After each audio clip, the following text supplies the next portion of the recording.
Hello, everybody, and welcome back to Buckeye Politics. Today, we're going to be making the first and probably first of two U.S. House map predictions. This is going to probably be a longer video because there are a lot of states we got to fill in, or a lot of seats, I should say, across many different states.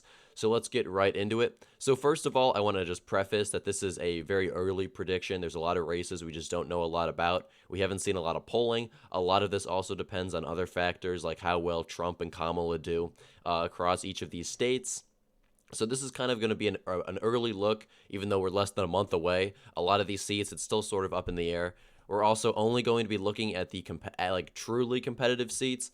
As you can see on this map, there's really only 21 that are listed as toss-ups. I'm not going to be filling in any of the 182 Republicans, or I should say 208 seats for the Republicans or 206 for the Democrats. Even if I may disagree with a couple of the ratings this website has, I pretty much agree overall. And that's like, it's not enough that I'm going to go in and actually change any of the ratings they already have. So I'm just going to be looking at what is considered the toss-up seats. So we have, I'm going to be filling in these seats with tilt margins so we don't confuse them with the seats that are already filled in as lean. So let's get right into it. In the state of Alabama, we have no seats to fill out. They're all pretty much safe Republican or safe Democrat. Alaska is the first interesting state. Back in 2022, Democrats flipped this seat. Mary Peltola won by about 10 points over Sarah Palin, but she did get a boost from ranked choice voting. The Republican vote was split between two candidates. This time around, there is only one Republican challenging her. I think this race is going to be very close, but Peltola is still very popular in the state. I think she hangs on very narrowly, but I would also not be surprised if she loses.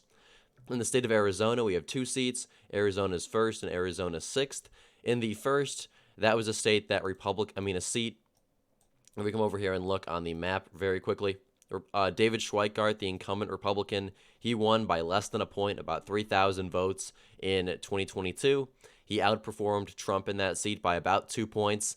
Assuming Trump wins Arizona, which it looks at this point in time like he's going to narrowly carry the state, I think this seat is going to be very competitive, but I don't think Republicans lose too much ground in Maricopa County. Registration and looks very good for Republicans in that part of the state. Once again, it's going to be probably come down to the wire like it did in 2022, but Schweikart is a relatively liked congressman. There's really nothing he has going against him. He's been in Congress since 2011. I think he narrowly hangs on. Arizona 6 is pretty much a similar story. Juan Ciscomani won there by about a point, about 6,000 votes. He did only about a point better than Trump, so he did a little bit worse than David Schweikart did. But this is a district pretty much on the border. It's more rural. It has a larger Hispanic population. Polls indicate Republicans are probably going to do a little bit better with Hispanics. Ciscomani is a pretty strong candidate, all things considered. I think he also hangs on very narrowly, but I would also not be surprised if he goes down. Arkansas, nothing there. California, we have a couple different seats. We'll just hop over there real quickly. So the first seat we have is the 13th district that is held by John Duarte, who was elected kind of in an upset very narrowly in 2022. He won there by only about 1,000 votes. This is a very Hispanic district. Or Trump, he did much better than Trump. I think in this district, Trump lost it by like 10 points or something, but Duarte managed to very narrowly flip it. A big reason that he did win in 2022 was turnout was very low. As you can see, he only got 67,000 votes, and Adam Gray, the Democrat, only got 66,000. So turnout there was a big issue as well. It helped Republicans. I think turnout's going to be much higher. But Duarte is a very, I guess you would say, liberal Republican. He's basically come out fully in support of being pro-choice. He's run on being a very moderate candidate. I think that helps him a little bit. But despite that, I think he probably narrowly loses. This seat was only decided by like 1,000 votes in 2022, and turnout was a big factor. I think he narrowly goes down. The other seat we have is California's 22nd, that is held by David Valadao, who won by about 4 points in 2022. He outperformed Trump by about 16. This is another Biden district.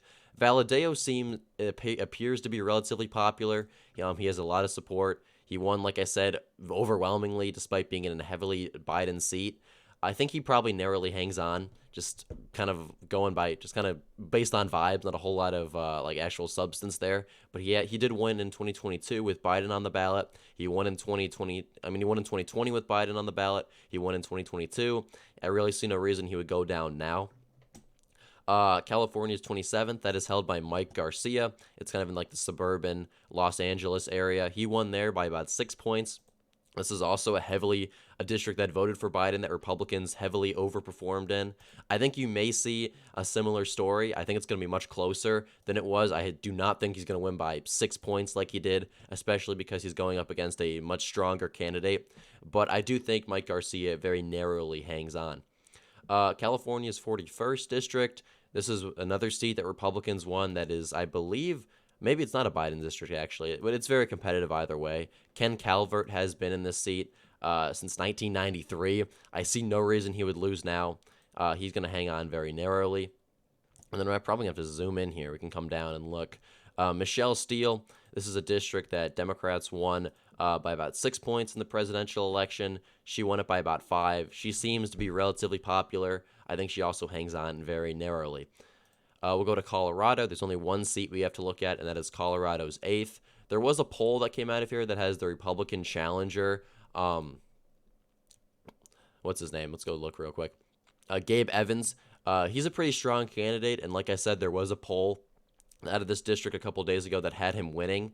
I just don't see it right now. I think suburban Denver is going to probably, if anything, shift towards Kamala. And I think this district is going to be very close, just like it was in 2022. I mean, Yadira Caraveo only won by like half a point. I think she very narrowly hangs on as well.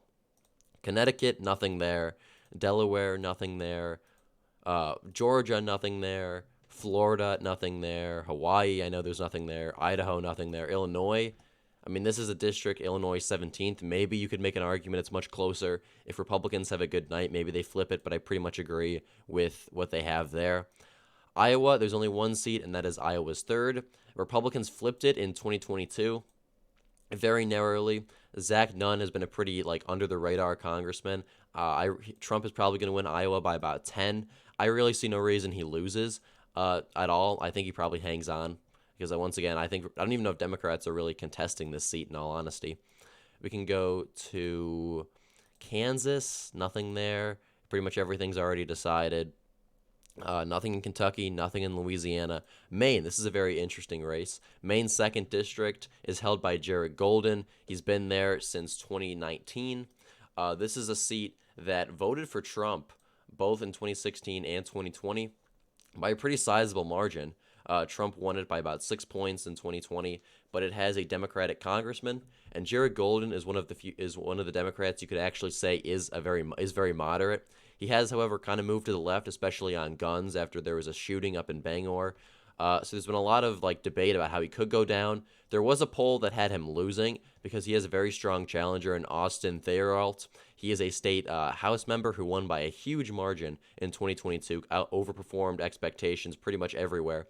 And I think that's going to kind of carry over. I think Golden is going to lose narrowly. He is, like I said, a very strong candidate. He's well known there and well liked. But I think Thayer Lute is just a very strong opponent. And like I said, I think Trump wins this seat and Golden goes down very narrowly. Let's go down to Maryland, although there's nothing there at all. Massachusetts, we have Michigan. Michigan is the next state with a couple different results. Michigan's 8th district is currently held by Dan Kildee. He is retiring. And the 7th district is held by Alyssa Slotkin, but she is also retiring to run for Senate. These are 2 seats a lot of people thought Republicans would pick up in 2022. They did not perform very well there at all. But Republicans also had a very rough night in the state of Michigan in 2022 across the ballot. Trump right now in polling in Michigan, it's pretty much 50-50. I would expect Republicans to do very well in this part of the state. The Flint, kind of central Michigan area, this is a place that voted for Trump in 2016, kind of reverted back in 2020. But it's very white, very working class, at least predominantly. There are a lot of African Americans in this part of the state as well. But polls seem to indicate Republicans will do very well in this part of the state. There actually was a poll out of both, at least one of these races, if we can go find it real quickly on the Wikipedia, the 7th, that has Tom Barrett. All 3 polls conducted have Tom Barrett winning. Two have been they've been kind of Republican-leaning pollsters, but he's polling fairly well. If anything, he actually has more name recognition than his opponent because he's ran for the seat a couple times in the past. I think that Tom Barrett actually does very narrowly flip this seat, the seventh district, excuse me. And then the eighth, I think that it really comes down to how well Trump does. Dan Kildee retiring helps Republicans a lot because he is very well known, very well liked in that seat. The opponent, Paul Junji, is also the same candidate from 2022. He's also been leading in polls, including a Democratic poll that has him up by one. I think this seat also flips. Like I said, I could easily see these two going to the Democrats, but based on polling, based on how well Trump appears to be doing in Michigan with certain demographics, I think that both these seats narrowly flip Republican. And like I said, polls currently have Republicans winning there. We go down to Minnesota, nothing there. I pretty much agree with the second being competitive. Mississippi, I don't think there's anything. Missouri, Montana, Nebraska, there is a seat, and that is the Nebraska's second congressional district. Don Bacon is the incumbent Republican there. This is a district that voted pretty handily for Biden. It flipped in 2020. Don Bacon hung on in 2022 by the skin of his teeth, about 6,000 votes. He's a very moderate Republican. He's run a very solid campaign. I think he probably hangs on again by the skin of his teeth, although I would not be surprised if he loses, just because this is becoming a much more Democratic area. But Don Bacon seems to be a good fit for the area. He won in 2022 when most people seemed to be against him, and I think that he probably hangs on again. Coming down to, let's see, Nevada. I disagree with having these seats as likely. I'm not going to change anything, and I'm not going to flip anything, but I do think these three districts, the first, third, and fourth, are going to be more competitive than this website has them being. New Hampshire, I agree. I don't think Republicans stand much of a chance there. New Jersey, I think the 7th district, leaning to Tom Keene, is a good pick by the website. He won pretty narrowly in 2022 by about 2 points. This is a Biden +4 district. I think Republicans do better in this part of the state in general, so I think he hangs on. I'm not going to change it. I'm just saying I agree with the website's logic. New Mexico, they have the second district leaning Democrat. I also agree with that. I think Yvette Harrell, who is the Republican challenger, and she was a congressman, she did represent this district. She's trying to run and take it back. I think she probably loses very narrowly, but a lot of this also depends on how well Republicans, especially Trump, and the Senate candidate, Nella Dominici, how well both of them do in the state. New York, there's a bunch of seats here. I actually agree with, I think all of the selections for this state. I think Democrats narrowly take back the 22nd as well as the 4th, although I think it's going to be very close. I think Republicans win handily in the 1st and 2nd district, which means that the only really competitive seats are the 17th and 19th. I think Republicans narrowly hang on to both of these. In the 17th, Michael Lawler, this is a very competitive district, all things considered. Lawler won by about, let's see. Well, the districts were redrawn, so we don't get an accurate prediction. But Lawler is a very moderate candidate. He's run a pretty solid campaign.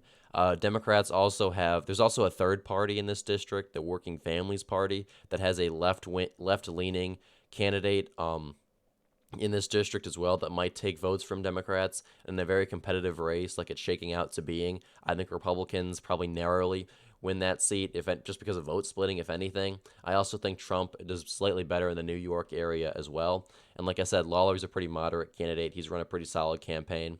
The 19th, Mark Molinaro, he has run a pretty solid candidate. Once again, pretty similar story. This is also a much less Democratic-leaning district and only voted for Biden by about 4.5 points. I think that's just simply a much easier margin to overcome. And I think, like I said, he's been pretty centrist. He really hasn't done a whole lot, in all honesty. I think he hangs on very narrowly. So we now have North Carolina's first. I think Republicans very narrowly flipped that seat. This is a very rural but also very African-American populated district. It's a part of the state that has been shifting towards Republicans pretty much every cycle the last 8 years. Everyone thought Republicans would flip this seat in 2022. They narrowly lost it. Sandy Smith was probably not the best fit for the district looking back. She was very conservative, very pro-Trump, which obviously is probably a good thing for this kind of rural district, but she was a little bit out there, for lack of a better word. So I think that Republicans have a much better candidate this time. Trump probably wins North Carolina by about the same margin he did in 2020. And I think that this district very narrowly flips to the GOP.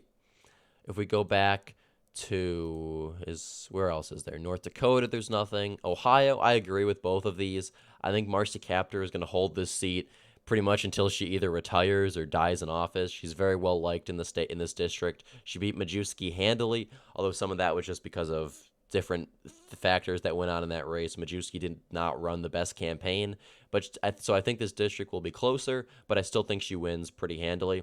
The 13th, Kevin Coughlin is running a very solid campaign, much better than Medicine Gessioto Gilbert, but I do think Amelia Sykes has also been running a solid campaign. She's done a pretty good job as a congresswoman, and Democrats are spending a lot of money attacking Coughlin in this seat. I think she probably very narrowly hangs on, but I would also not be surprised if this is kind of a sleeper flip. I mean, Biden did only win the district by about 3 points in 2020. So if Trump does better in Ohio, I think we would not be surprised at all if this district flips. But as of now, I'm going to play it safe and give it to Amelia Sykes. Oklahoma, all safe Republican. Oregon, the 5th district. This is currently held by Lori Chavez DeRemer. This is a pretty, Democratic-leaning district. It voted for Biden by about 9. Lori Chavez DeRemer narrowly flipped it in 2022 by about 2 points. I think Democrats flipped this seat back. Chavez DeRemer, she hasn't done anything wrong necessarily. It's just this is a very Democratic-leaning district. Her opponent this time around is much stronger. I think Democrats probably win here by. I would be stunned if Democrats lost. I'll just put it that way in this seat. We go to Pennsylvania. Pennsylvania's 8th district, held by Matt Cartwright. In 2022, this was another seat a lot of people thought Republicans were almost guaranteed to flip. He hung on by about 7,000 votes, 51-49. He did about 5 points better than 2020. And I think that's very significant because Biden is not on the ballot this time around. This northeastern part of Pennsylvania, Scranton area, this is a place that Biden had a unique strength. I believe he won this district I know Trump won it by about 2 in 2020, but Matt Cartwright still won by about 2.4. Assuming Trump does a couple, even just a few points better in this district, I think that it's enough to carry Robert Bresnahan over the line. Sorry, I don't know why I had trouble pronouncing that. He's a pretty strong candidate. He's running a very good campaign from what I've seen. Matt Cartwright, I think this is kind of just waiting for Republicans to. A seat waiting to flip Republican, in all honesty. Democrats hung on to it by the skin of their teeth in 2022. But if Trump is on the ballot, he turns out a lot of these voters that maybe didn't vote in 2022, but did vote in 2020. I think he does much better than he did Trump won the seat by about 3 in 2020. And if he does even just a few points better than that, that should be enough to flip it to Republicans.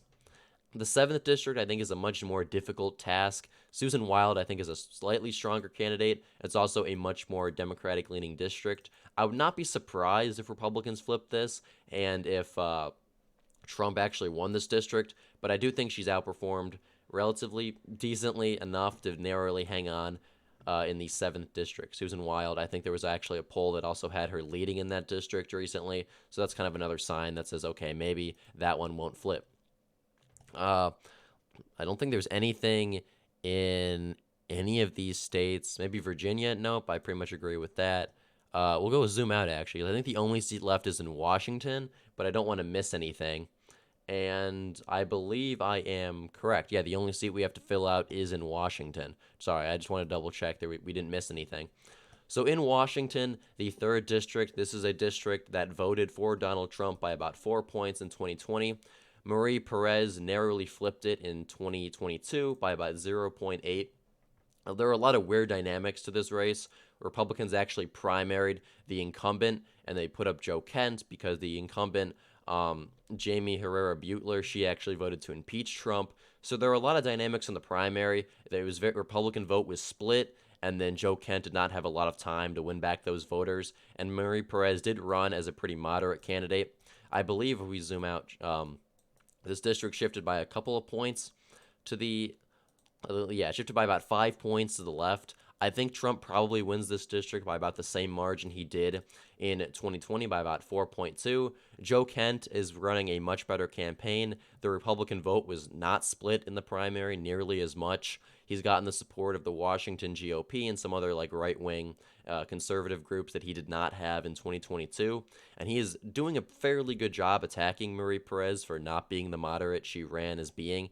This is a pretty Republican seat, all things considered. So it was kind of a surprise it even flipped to begin with. I think that with Trump on the ballot and Joe Kent not having as much competition as he did, I think this narrowly flips into the Republican column. Although, once again, I would not be surprised at all if Marie Perez did hang on. So now we zoom out. As you can see here, I have Republicans at 224 seats to Democrats 211. A lot of these seats are kind of just going by kind of vibes and kind of just basing it off of how I expect the presidential election to go. So once again, this could age very poorly in just a month or so. I'll likely make another video before the election, maybe clarifying a few races and going into say just what I think about them.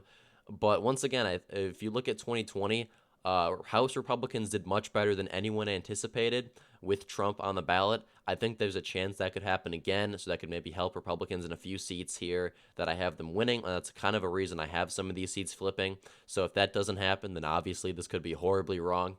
But I do think that there's really only a few seats they're contesting. Republicans are doing a fairly good job from what I've seen campaigning and attacking Democrats. And things just overall, this is kind of the vibes I'm getting. And I also want to preface by saying that it's been a very long time since a party won back control of the U.S. House and then lost it the next cycle. So Republicans won it in 2022. It would be historic if they lost it in 2024. Once again, that's not the best way to predict elections, especially in the kind of the random environment we have now. But it is kind of a side note. And with that, I think this is a decent prediction, maybe a little bit more Republican optimistic, but at this point in time, polls and data kind of indicate Republicans doing well. So once again, we'll make one more prediction closer to the election, but as of now, this is how I think the race stands. So I want to thank you all for watching this video and ask you to like and subscribe if you're new, and I will see you in the next one.